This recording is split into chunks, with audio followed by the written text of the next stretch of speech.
Hey guys, Prophet here, and welcome to another installment of where I teach you how to play some of our riffs and talk about the inspiration behind them. Today we're going to look at one of our songs, simply entitled The Great Chain at the Neck of the Earth. This is one of our favorite songs to play live, actually, but it's also one of our more peculiar songs because it's in a very strange tuning. So just to explain the tuning, going from low to high, it's gonna be A, low A here, E, A, D, F sharp, B, and then the high E. So basically it's drop A with that G string, up a half step, down a half step to F sharp, because we like to keep things as simple as possible in this band while trying to sound like Korn. Alright guys, so we're gonna check out the first riff of the song, the intro riff. And on the album it's played on a clean setting with some effects, like I think some chorus and reverb or something like that. And you're basically just playing notes in an arpeggiated fashion. So playing them, letting them ring out, playing the notes one at a time. And it'll start on the 4th fret of the 4th string, right? If we're talking from bottom to top. No, 5th string up here. So it's on the A string, not the low A, the 2nd A here. All right, and it's 4th fret, and then the next string, the D string, is gonna be open. Right, so there's that minor second interval, very dissonant, which gives it a really spooky sound.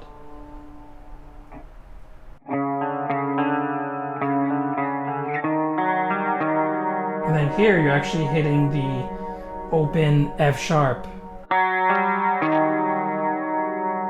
So open F sharp, and then on the D you have the 5th fret, and then on the A string you have the 6th fret.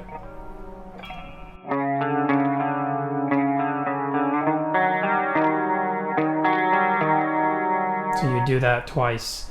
So one thing that I like about this riff is the dynamic purpose that it serves, because it starts off the song pretty quiet and calm before exploding with a vengeance, similar to the aftermath of a late night Taco Bell run. And speaking about violent bowel evacuations, let's check out the next riff in this song. So this next riff is similar to that first riff, the intro clean riff, except now it's going to be played with an overdriven sound, and we're actually adding a lower octave note on this low A string here, and a couple of low notes to tag off the riff. So yeah, let's check it out at speed.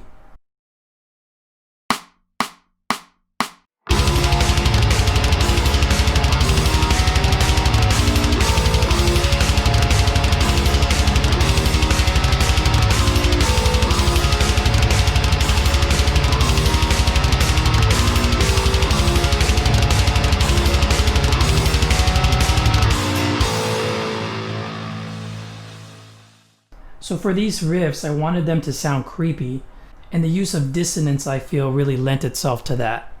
I'd say that I was inspired to write these riffs by listening to bands like Ulcerate and Gorguts that use dissonance and low tunings to sound heavy as balls.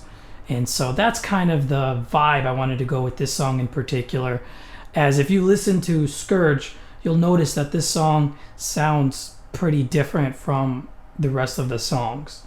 And that's because, the main reason is because this song was actually written for a side band that I was going to do with the former singer of Monotheist, JJ Shiv, which we didn't really get off the ground, but we decided to use this song for Monotheist. So that's really the biggest reason why it sounds different from all the other songs. But I liked that. I liked that we had some variety and that none of the songs sounded like any of the others. As you'll see shortly, the motifs, the musical motifs that made up the last two riffs will be appearing in another part of the song in a completely different riff. Different but related. One thing that I like to do when I write monotheist songs is to write recurring motifs that will pop up here and there, kind of like herpes or that brother-in-law that calls you once a month for money. So writing recurring motifs is really important when you're writing music because it helps to make the songs more cohesive, since the listener will have something to hold on to that's familiar. Sometimes when bands write really technical songs or really progressive songs, they run into the danger of having the final product come out messy because they're more interested in writing parts that sound cool instead of thinking about how the parts serve each other and the song as a whole. So when I write songs, I really try to keep that in mind, and the next riff we're going to look at is an example of that. All right, so with that said, let's look at the herpes riff. So this part will sound familiar.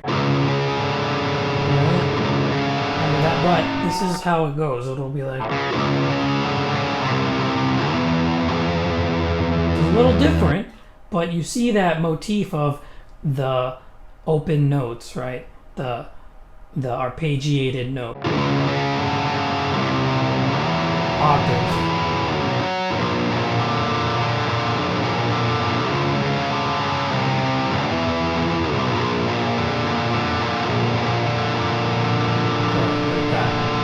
So let's check it out at speed.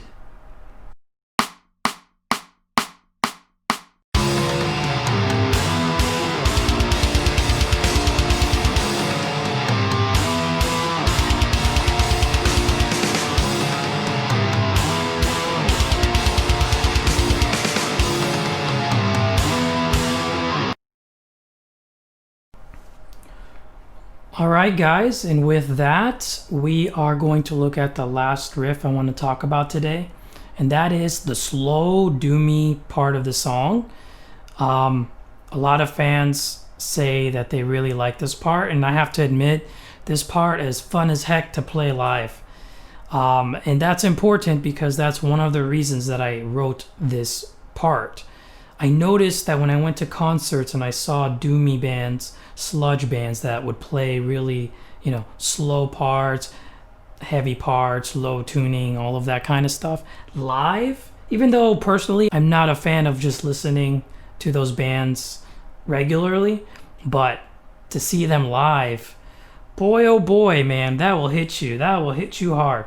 And that made me think, man, I want to write something like that.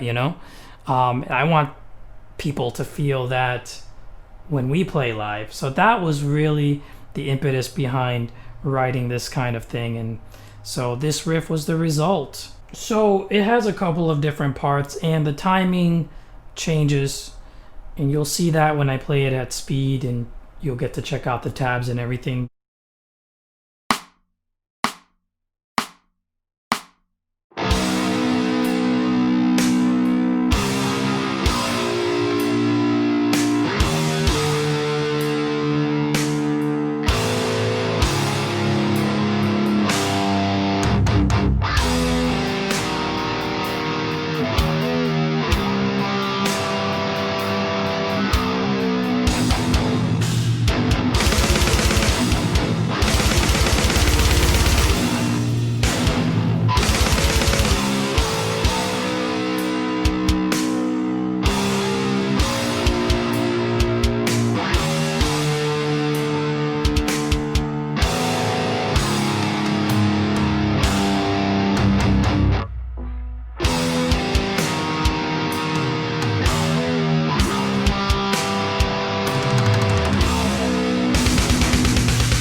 One thing you want to remember about playing this riff is make sure that you hit the notes with vigor and passion, the way that your parents probably beat you when you lied about skipping Sunday school.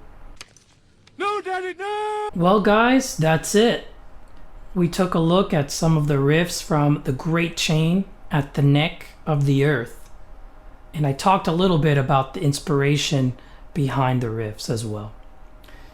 I hope you guys enjoyed and that you learned a little something.